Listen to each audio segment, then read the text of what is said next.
Hello, everyone. Today, I'm going to talk about a book called Hotel on the Corner of Bitter and Sweet by James Ford, by Jamie Ford. This historical fiction novelist talks about the cross-culture, immigration, and young love sets at painful time of World War II and Japanese internment camps in United States. The mesmerizing story takes place in Seattle, Washington State in 1940. Henry Lee, a 12-year-old Chinese boy, has just moved to United States with his family and attending an all-white school and endures the daily racism in silence. Until one day, Keiko Okabe, a Japanese girl, moves to the same school, who doesn't speak any Japanese and is a second-generation American, yet she is treated like a foreigner in her own country. Somehow this coincidence connected their relationship and started to change their life. Since 1931, Japanese Empire invaded China. Henry lived under the strict influence and ruling of his anti-revolutionist parents. His super Chinese parents have seen his people slaughtered in war when he was a kid. Henry's father experienced the war as if fighting in his mind and expects completely of Henry to be in the same mode, anti-Japanese and 100% Chinese.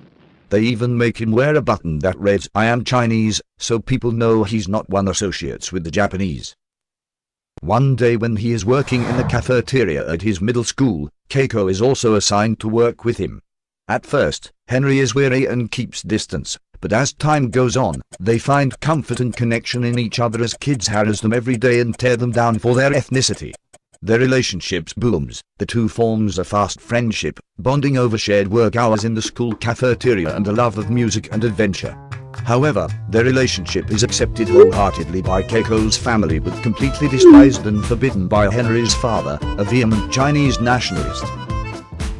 In the late 1941, Pearl Harbor was bombed. Keiko's family, along with all the other families of Japanese descent on the West Coast, are ordered into internment camps. All the Japanese stores and businesses were forced to shut down. Their bond and the thought of her drive Henry to wait around a stubborn Jean keeps Henry writing her letter. But time apart has a way of creating distance.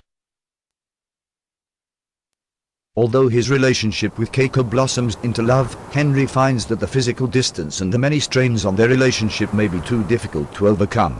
When months go by without correspondence from Keiko and she fails to meet him at the arranged destination, the Panama Hotel, Henry reluctantly lets her go. The war ends, and Henry has moved on with his life. He's begun dating a pretty Chinese girl named Ethel, a girl who his parents can approve of.